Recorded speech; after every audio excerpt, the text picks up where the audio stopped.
श्रीकृष्ण परब्रह्मणे नमः। श्रीगुरुभ्यो नमः। श्रीमात्रे नमः। श्रीगणेशाय नमः।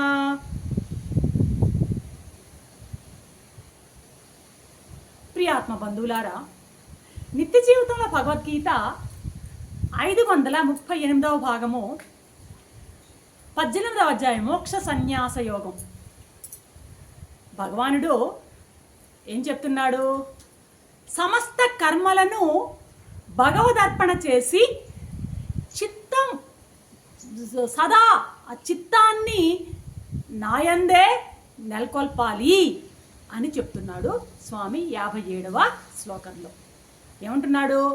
చేతసా సర్వకర్మాణి మయి సన్యస్య మత్పరః బుద్ధియోగమపాశ్రిత్య మచ్చిత్తః సతతం భవ అంటున్నారు స్వామి. చిత్తంలో సమస్త కర్మలని, నీ మనసులో మెదిలేటువంటి చేసేటువంటి నీ అన్ని కర్మలని నాకు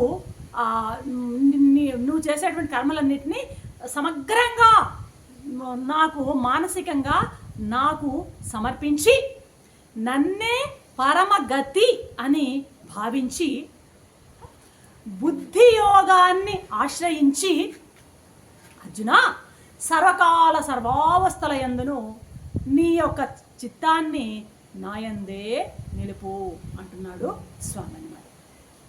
ఇప్పుడు సంసారాన్ని భుజాలపై పెట్టుకోవాలి, మనం భగవంతుణ్ణి బుద్ధిలో పెట్టుకోవాలి, ప్రపంచాన్ని బయట ఉంచాలి, పరమాత్మని లోపలికి ఆహ్వానించాలి, చిత్తాన్ని పరమేశ్వరునికి సమర్పించాలి, విత్తాన్ని ప్రపంచానికి అర్పించాలి. ఇవన్నీ స్లోగన్స్, మహాత్ములు చెప్పేటువంటి స్లోగన్స్ అన్నమాట. కర్తృత్వాన్ని నేను చేస్తున్నాను అనేటువంటి ఆ భావాన్ని కనుక భగవంతునికి అర్పిస్తే కర్మలన్నింటినీ కూడాను అర్పించినట్లే అవుతుంది. అహంకారము, మమకారం, అహం నేను అనే భావం, మమ నాది, నేను నాది అనే ఈ రెండూ కనుక భగవంతుని కనుక అర్పణం అయిపోతే వాడికి ఆటోమేటిక్గా సమత్వ బుద్ధి, బ్యాలెన్స్డ్ మెంటాలిటీ, సమత్వ బుద్ధి సిద్ధిస్తుంది. ఈ సమత్వ బుద్ధినే ఏమంటుంది భగవద్గీత అంటే బుద్ధి యోగము అంటుంది. అది లాభం వచ్చినా నష్టం వచ్చినా ఏదొచ్చినా కూడా అది పరమాత్మకే చెందుతుంది. తాను లాభం వస్తే ఆయన ఆనందపడాల్సిన పని లేదు, నష్టం వస్తే ఏడవాల్సిన పని లేదన్నమాట.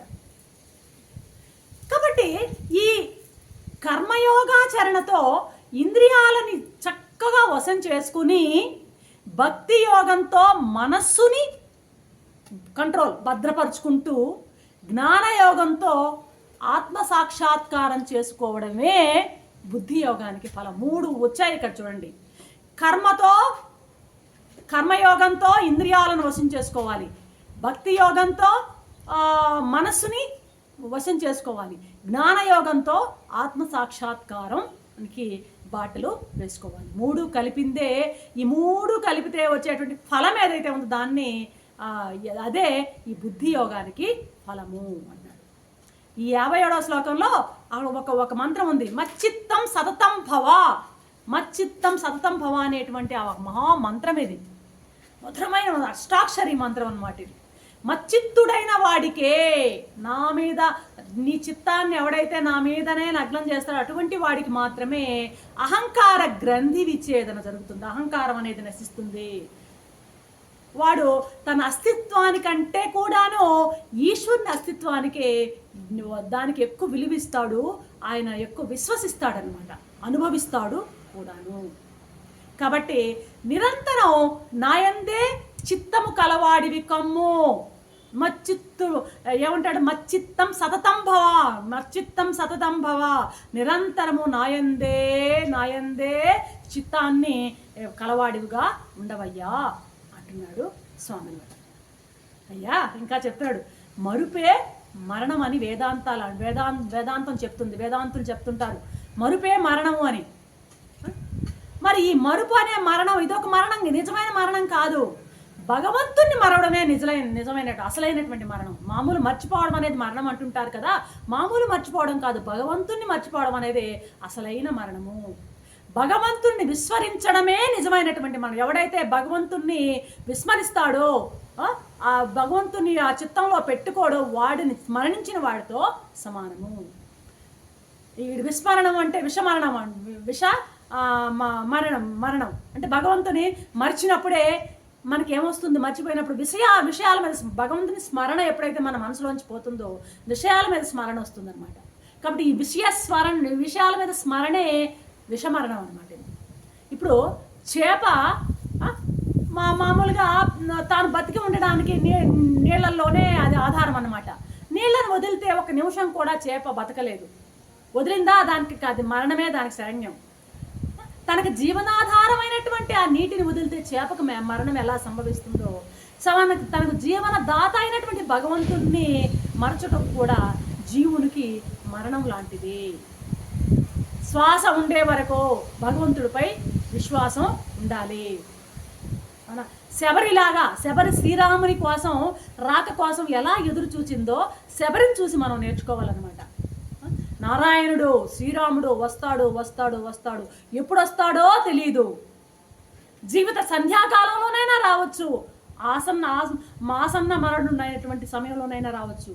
వస్తాడు అనేటువంటి ఆ వస్తాడన్నట్టు రావచ్చు, ఎప్పుడైనా రావచ్చు అనేటువంటి ఆ హృదయాంత రంగాన్ని ఎప్పుడు కూడాను మనం శుభ్రం చేసి ఆయన రాకకై ఎదురు చూస్తూ ఉండాలి. రోజు ఫలపుష్పాలు తెచ్చి శబరి పెట్టినట్టే మనం కూడాను ఆ సద్భావనలతో చిత్తాన్ని ఆయనపై లగ్నం చేసి ఎదురు తెన్నులు చూడాలన్నమాట.